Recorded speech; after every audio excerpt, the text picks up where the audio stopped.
Нашата сограѓанка Катарина Јолчевска не престанува да твори и да изненадува со своето творештво.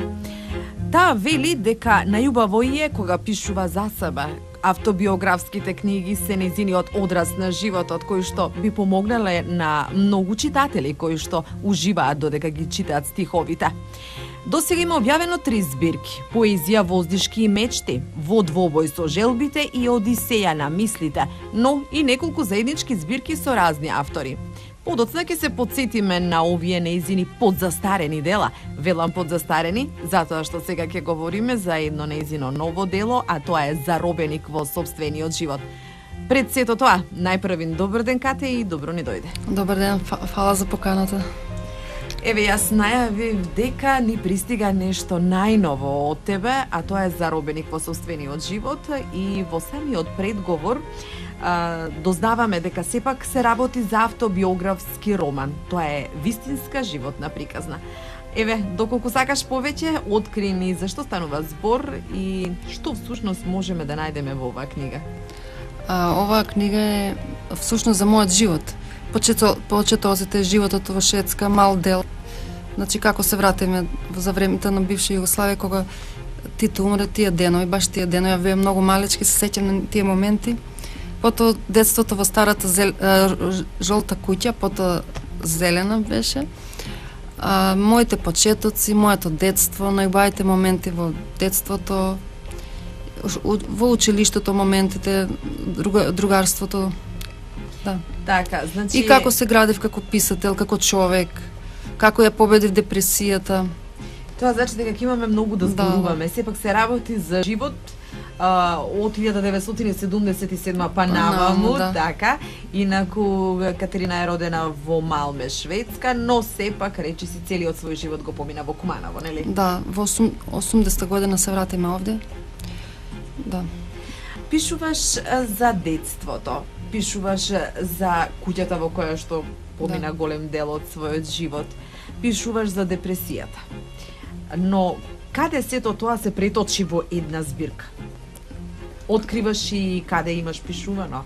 Јас прочитав дека местото Зебрњак е твоето тајно место каде што твориш. Место кое е полно со мистерија и, како да ви кажам, значи тука што може да ги излечиш сите болки, сите рани, место кое е чудесно, кое ги претвора мислите во стихови, барем за мене знам. Значи целото творештво го создадов таму. Тоа е едно волшебно место, исполнето со убава тишина. Например, имаше тука има носталгични моменти за Шведска. И сето тоа се вклопи во еден мозаик на настани и творештво. Што те поврзува токму со Зебрњак, еве? Па ништо конкретно. Моите родители тоа место го купиле уште во моето детство. Јас се дури сеќавам кога веќе почна да го градат. Замислата беше татко ми да направи ресторан и дискотека.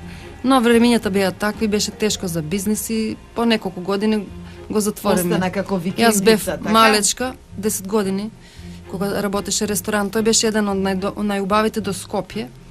Многу млади луѓе тука доаѓале, се влюбувале, ние бевме деца, а и брат ми. И ние оддалеко го гледаме сето тоа. Одлично. Или од школа кога се враќаме. Така. Заробеник во сопствениот живот, мислам малку необичен наслов. Ајде, зошто баш Заробеник? Дали ти се така чувствуваш? Па јас се чувствував заробеник во оваа заробеник во себе, во своите соништа, во своето творештво. Може да кажам дека сите ние луѓе без разлика има луѓе што се заробени во самите себе. Можеби јас сум повеќе била заробеник. Има луѓе некои се заробени на своето семејство или ја може да кажам дека за себе бев заробеник. Да, на своето творештво, да го направам тоа што беше невозможно, да го направам возможно. Така, но сепак со многу труд, со перото в рака, успеа да се избориш и од депресијата. Да. Па со времето, како човек расте, тоа сознава многу други работи, го истражува животот, учи од животот, ги гледа другите, например, настани што се случуваат околу него и од тоа анализира и доаѓа до некои заклучоци. Така имам јас некои дури совети тука, како човек да живее среќно, дури сам да си, например, еве јас имам си родители, да, али да се чувствам среќно, без разлика дали има љубов или не.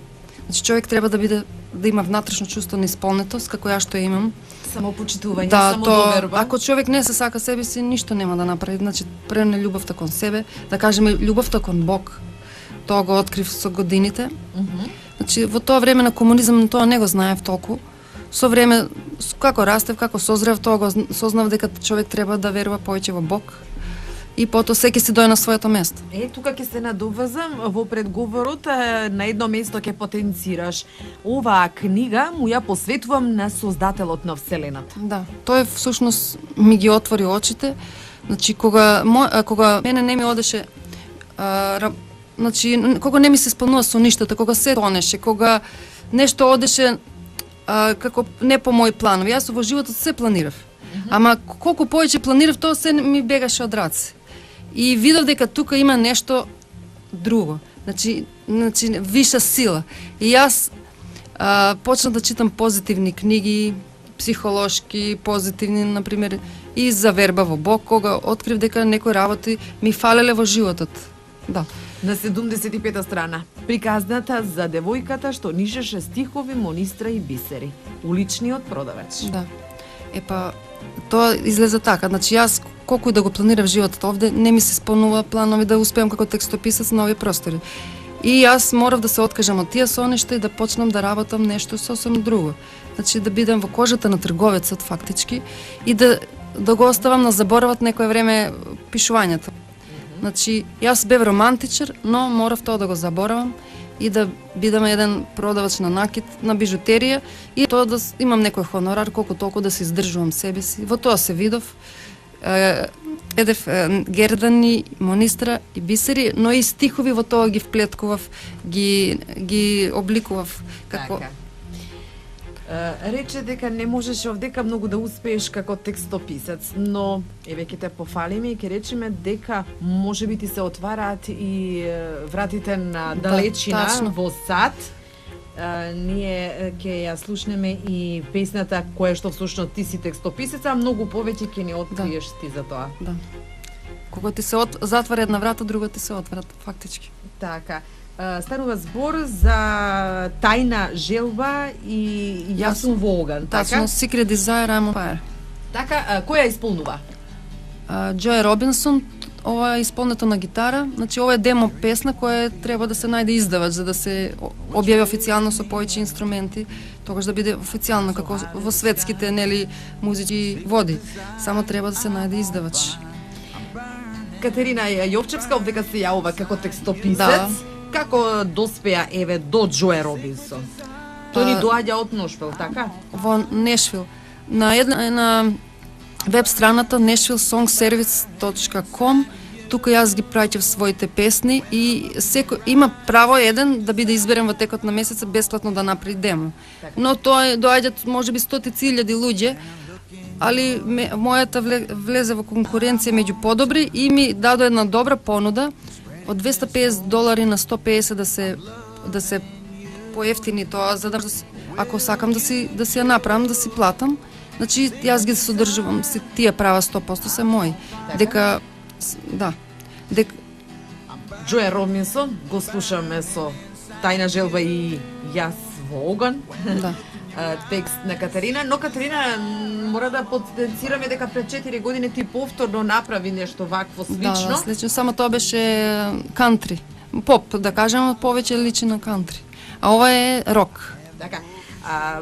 Првата песна во која што ја испрати беше во изvedба на Кетелин Џонсон со наслов Nobody's Like You. Ја има достапна на YouTube, значи кога ќе кликнете YouTube Катерина Јовцевска, може да видите таму мој дел, има и поезија на англиски и мотивирачки, може да видите, да слушнете. Значи пишуваш на англиски јазик Па и тоа те инспирира. Да. Одлично. Да. Еве па вака, ако писателската вака насока не ти многу оди, можеш како текстописец. Да, па јас ќе гледам, со време да се пробијам на тие простори таму. И додека ја слушаме во позадина твојата авторска песна, какви се твоите идни планови? Што подготвуваш? Па сега подготвам нова втора книга, се вика Животот со восхит. Тоа е баш позитивна книга како да се победи депресијата чекор по чекор. Значи моја анализа на животот, општо за животот, како јас успеав да ја победам целосно депресијата, да избришам од мислите од својот живот и да се посетам на градењето на својата кариера, на позитивноста. Значи тука таа ќе биде многу по баш за луѓе што се во депресија да излезат од таа состојба во која јас бев, дека не бев задоволна од овдека, од овој живот овдека. Кога да ја очекуваме таа книга? Па за 2-3 месеци, ја мислам ќе биде. Значи, кај лекторот треба уште рецензент и така.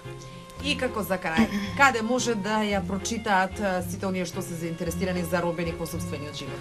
Па може да ја најдат во Публикум книжарата Крши Виктор, а и таму оставив некоја, а може и кај мене да ми пишат на Facebook. Значи директно може да си ја купат од мене, 300 денари чини и со тоа добива и посета од писателот, да. И подпис, да.